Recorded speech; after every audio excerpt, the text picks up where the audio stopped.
Hello, welcome to the Music Hall.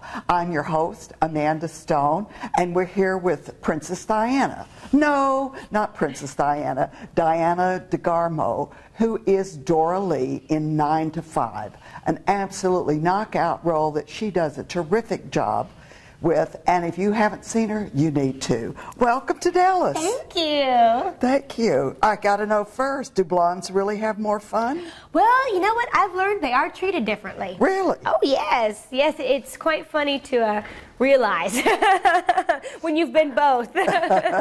Or both in the same day, I guess, huh? Yes, yeah. Well, I was blonde back in the day after I did Idol. I tried to go blonde for a while. My hair didn't like it so much, but I tried and then learned I just can't do it. I'd like to keep my hair on my head. Yes. And, but it's fun to get to live both worlds on a nightly basis. What's the most interesting or unexpected thing about playing Dora Lee? The most unexpected thing is the physicality of it all. There are certain ways Dora Lee stands. There are certain ways Dora Lee puts her hands. Because I cross my arms a lot as myself, but when you have bigger things, you cannot cross your arms. Or, you know, the way you stand in the shoes. Dora Lee is very ladylike and has certain people that she likes to emulate, like Marilyn Monroe and things like that. So those are her people she looks up to. So the constant kind of bevel, and you know, then of course the running around in 5-inch heels. That's an interesting nightly barrier every night. Don't break an ankle, Diana. Just get from point A to point B. Diana, did you have to go into training to learn to wear those heels? Well, I'm a professional high heel walker since, you know, I'm a little person anyway, but I've never quite done as much in high heels before as I had prior to, as what I'm doing in 9 to 5 now. I have what I lovingly call safety straps on my shoes, so my feet don't come flying out of them, thank goodness. But it's taken some practice, a little bit, not too much, to learn to kind of teeter-teeter and stop, and teeter-teeter and stop. I confess I was looking through my binoculars when I saw you perform, and it looked like the shoes were really a nice leather. Yes. It's soft. Yes, I'm very fortunate I get to wear really lovely shoes the whole show, but they are not meant to run around and dance in. They're meant to look pretty in. So I admit to having some foot issues, but thank goodness to lots of ice, I can walk after the show. Good. Tell us something about your growing up and about your family. I grew up outside of Atlanta, and I was born in Birmingham, raised outside of Atlanta, and I have a big brother who's 12 years older than me, and we could not be more polar opposite. He is a major in the Army and works in D.C. and is just an amazing dad and a great big brother. And he's given me 2 beautiful nieces and a sister-in-law that I love to bits, and my mom was a single mom who worked in the office at an early age, and so her stories of being a female in the office definitely helped give some fire to what I do in the show, and some inspiration, and my own personal experience, of course. But I have a wonderful family. My mom's been there for me for everything, and she was a great supporter for me growing up, wanting to be a performer at such a young age. And she never wanted to be one, which was, I think, one of the reasons why I've turned out sane compared to most young performers who, unfortunately, are just, you know, the product of their parents wanting to be on stage. And my mother was not like that. She just wanted me to do it, and if I was going to do it, I had to give 200% and keep my grades up, and I was able to do both, and kind of turned out here I am. When were you singing songs? Were you singing songs before you could walk? My mother likes to jokingly say I came out singing. I always did. I was one of those kids that just always listened to music, and I always emulated what I could hear on the radio, and Patsy Cline was my first love. And I had her greatest hits tape, and I knew every song and every word and the order of the songs. And this was back in the day when my mom in her car had where you could skip the song. It was very high tech.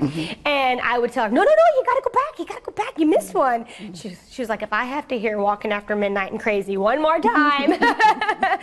But I luckily moved on to other things like Dolly, and my mom had a great, vast, lovely collection of music that I loved to dig into, and records and things like that. But always sang, and you know, was in my school talent show at 5 years old in kindergarten, and just kind of, it snowballed from there. And my mom always jokes, she goes, you know, every parent always thinks their kid is talented. Every parent thinks that their kid is great because it's their kid. She goes, I didn't really, you know, people will come up to me and go, you know, she can really sing. She goes, it took me about 10 years to finally believe them. Because she thought, I always thought you were great. But after a while, when you hear so many people say it, she goes, you kind of start to believe them.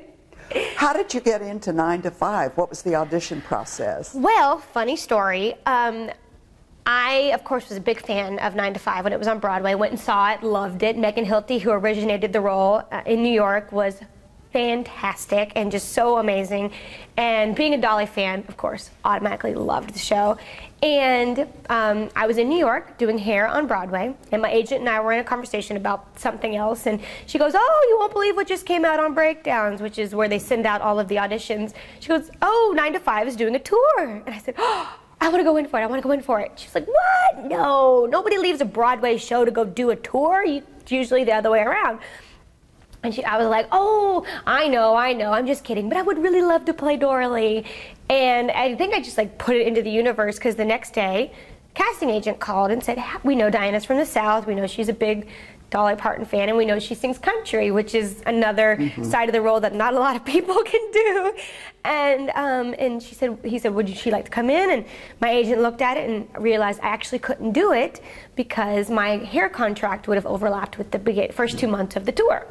Well, flash forward a month, hair gets its closing notice, and my agent, being the good agent that she is, calls back out and says, hey, Diana's available. Are you guys, you know, are you still looking to hire? And 9 to 5 had just cast somebody the day before. So again, heartbroken, number 2.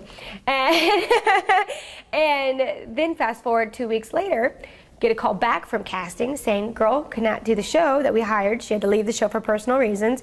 Can you come in about 2 weeks? And I said, normally I would never tell a casting agent that I can't come in for an audition, but I'm actually having my tonsils removed in Los Angeles, and I'd already moved the surgery twice. So they squeezed me in. About 4 days later, brought the producers in. Dolly wasn't able to make it, so they filmed me.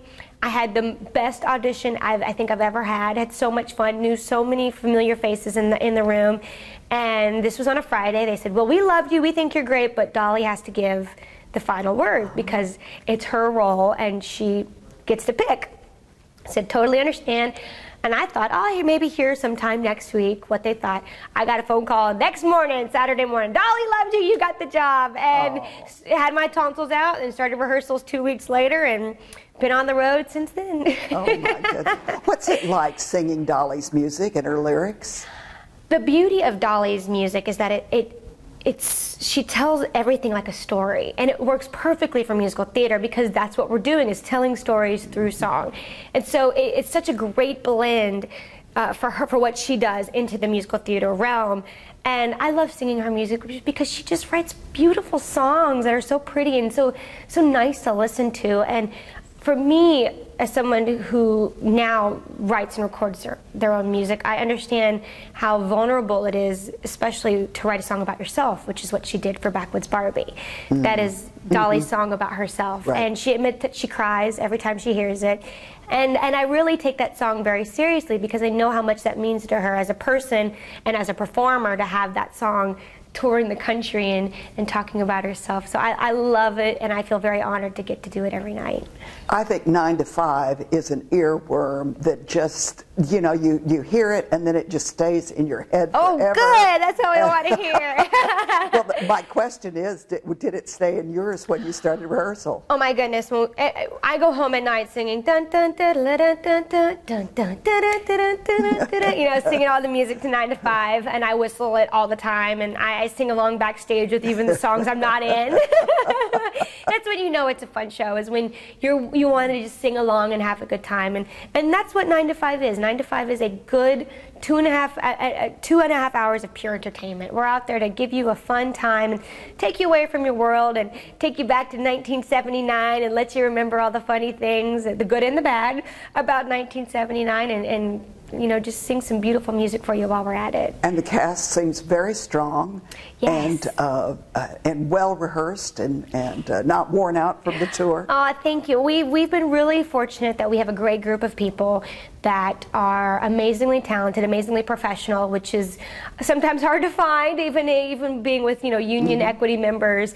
We're proud equity members, and you know, we're bringing Broadway caliber people out to the masses, and I appreciate being able to show that level of talent and being able to share the stage with that level of talent. I mean, Dee Hoty is a 3-time Tony nominee, and Mamie Paris is now, this is like her umpteenth show, and her first leading lady role, and she's fantastic. She sings her face off every night. Absolutely. And Joe Mahowald, who plays Mr. Hart, is just one of the sweetest people off stage, and is, of course, just a Broadway veteran and has done so many amazing things, and he's a great slime ball. So that's how you know he's a good guy off stage, is that he can play a good slime ball.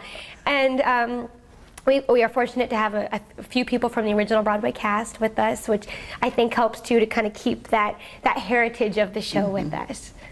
It would seem to me, with the country flavoring of Dolly's music, that people in the middle part of the country or the South and the Southeast would really enjoy the music. Yeah, I have to say, for the most part, the music of the show, even though it was written by Dolly Parton, it's a musical theater production, and that's where the arrangers come in and really put their spin on stuff. I mean, if you broke it down enough, it's all truly country music down at heart, which I love personally, and I love that, you know, singing Backwoods Barbie, you get to sneak a country song like really in there.